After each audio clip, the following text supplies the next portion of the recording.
Assalamualaikum warahmatullahi wabarakatuh. Waalaikumsalam warahmatullahi wabarakatuh.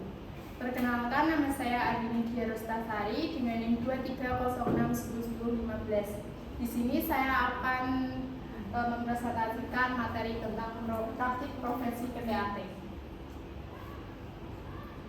Pengertian. Berdasarkan Peraturan Pemerintah Nomor 24 Tahun 2016 tentang perubahan atas Peraturan Pemerintah Nomor 37 Tahun 1998 tentang Peraturan Jabatan Pejabat Pembuat Akta Tanah, dikatakan bahwa PPAT adalah pejabat umum yang diberi kewenangan untuk membuat akta-akta otentik mengenai perbuatan hukum tertentu mengenai hak atas tanah atau hak milik atas satuan rumah susun.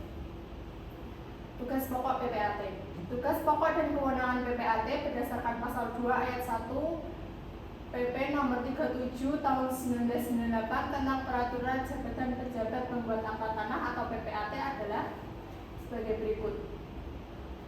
PPAT bertugas pokok melaksanakan sebagai kegiatan pendaftaran tanah dengan membuat akta sebagai bukti telah dilakukannya perbuatan hukum tertentu mengenai hak atas tanah atau hak milik atas satuan rumah susun yang akan dijadikan dasar bagi pendaftaran perubahan data pendaftaran tanah yang diakibatkan oleh perbuatan hukum itu. Yang dimaksud perbuatan hukum pada ayat 1 adalah 1. Jual beli, 2. Tukar menukar, 3. Hibah, 4. Pemberian hak guna bangunan atau hak pakai atas tanah hak milik, 5. Pemasukan ke dalam perusahaan atau inbreng, 6. Pemberian hak tabungan, 7. Pembagian hak bersama, 8. Pemberian kuasa membebankan hak tabungan. Jenis-jenis PPAT. PPAT sementara. PPAT sementara adalah pejabat pemerintah yang ditunjuk karena jabatannya untuk melaksanakan tugas dengan membuat akta PPAT di daerah yang belum cukup terdapat profesi ini. Sama seperti jenis umum, jenis sementara ini juga diwajibkan mengangkat sumpah jabatan di hadapan menteri atau pejabat yang tertunjuk. Yang kedua ada PPAT khusus.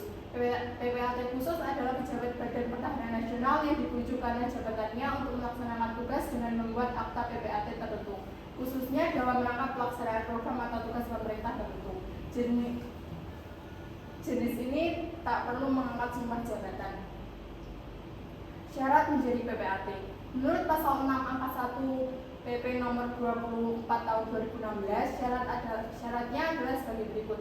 Yang pertama, warga negara Indonesia, yang kedua berusia paling rendah 22 tahun, yang tiga berkelakuan baik yang ternyatakan dengan surat, yang keempat keterangan yang dibuat oleh instansi kepolisian setempat, yang kelima tidak pernah terkena pidana penjara, yang keenam berdasarkan putusan pengadilan yang telah memperoleh kekuatan hukum tetap karena melakukan tindak pidana yang terancam dengan pidana penjara 5 tahun atau lebih, yang ketujuh sehat jasmani dan rohani, yang kedelapan berijazah sarjana hukum atau lulusan jenjang, yang kesembilan strata 2 penotariatan atau lulusan program.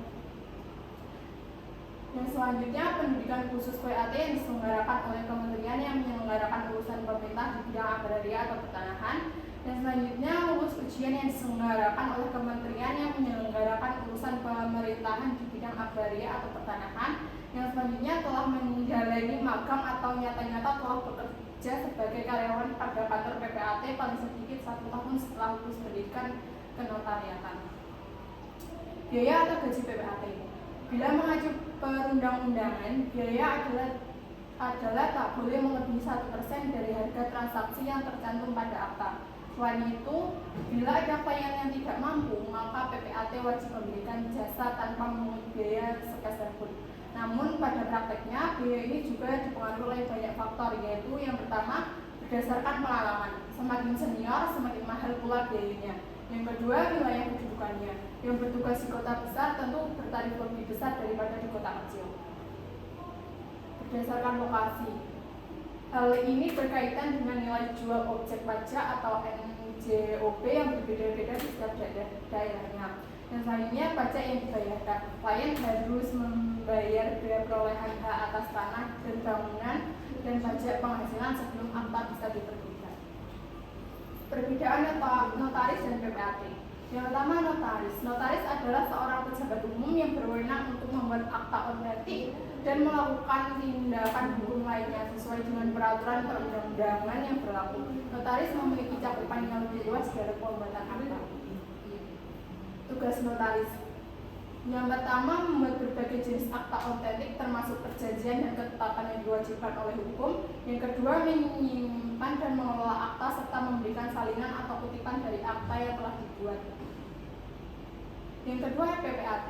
Sedangkan PPAT adalah pejabat umum yang khusus diberi wewenang untuk membuat akta otentik terkait perbuatan hukum tertentu, terutama yang berkaitan dengan hak atas tanah dan bangunan. Tugas PPAT. Yang pertama, membuat akta sebagai bukti perbuatan hukum yang berkaitan dengan tanah seperti jual beli, hibah, dan penyerahan hak atas tanah. Yang kedua, melaksanakan pendaftaran tanah dan memastikan legalitas dokumen terkait. Contoh kasus. Kasus pemalsuan tanah keluarga Nirina Zubir. Kasus ini bermula ketika Ibu Nirina Zubir melaporkan bahwa sertifikat tanahnya hilang. Dalam upaya untuk mengurus sertifikat yang hilang, asisten rumah tangga keluarga Nirina yang berinisial RK menyalahgunakan situasi tersebut untuk melakukan tindakan ilegal. RK mengunjungi seorang notaris di Tangerang untuk membuat akta palsu yang memberikan hak atas kepemilikan tanah milik keluarga Nirina.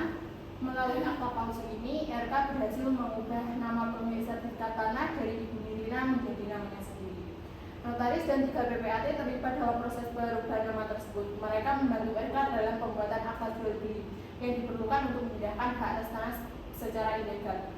Setelah mendapatkan informasi dari surat kaleng yang mencurigakan, Nirina Zubir melakukan pengecekan ke Badan Pertanahan Nasional dan menemukan bahwa sertifikat tanah ibunya telah memindahkan namanya tanpa sepengetahuan keluarga. Tindakan hukum. Para pelaku termasuk notaris dan PPAT dapat dijerat dengan pasal 378 atau penipuan dan pasal 372 penggelapan dan pasal 263 tentang palsuan dokumen keuangan. Notaris dan PPAT yang terlibat dalam perkara ini juga menangani sanksi administratif termasuk penonaktifan jabatan oleh Kementerian Agraria dan Tata Ruang BPN RI. Sekian presentasi dari saya. Wassalamualaikum warahmatullahi wabarakatuh.